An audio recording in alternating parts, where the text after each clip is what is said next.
Assalamualaikum anak-anak. Okey, hari ini kita akan buat aktiviti bina ayat berdasarkan grafik dan kata kerja pasif. Okey, tajuk sayangi si comel.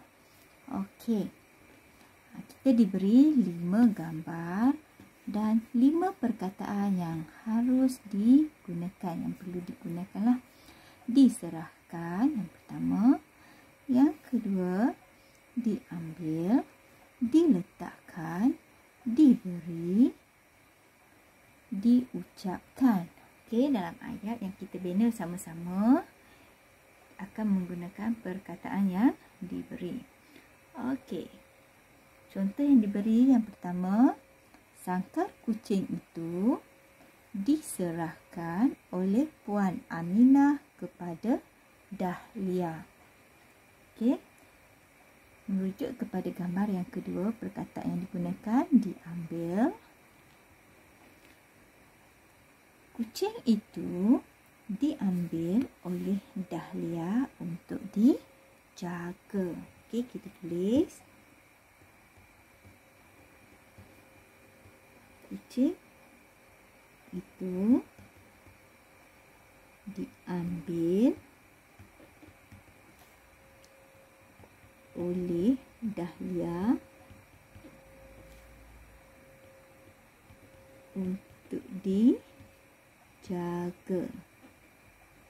Okey.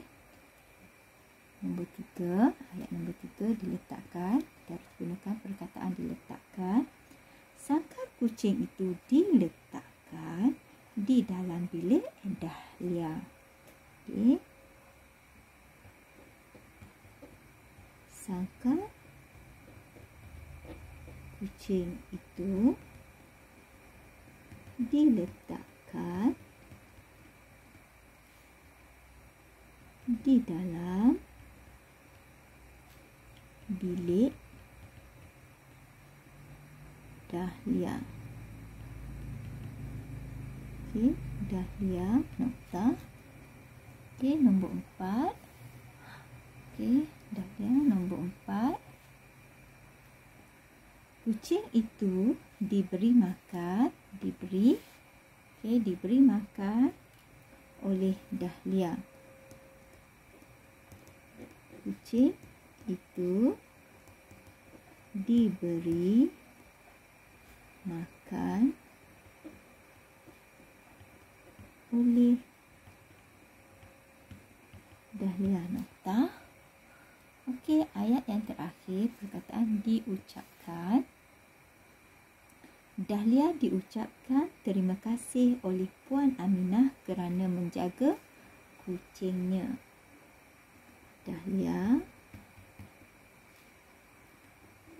diucapkan terima kasih oleh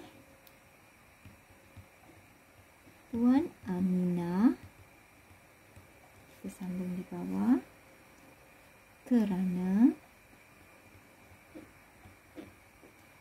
menjaga kucingnya. Okey, nokta. Boleh ya anak-anak? Okey, selamat menjawab. Okey, Assalamualaikum. Bye.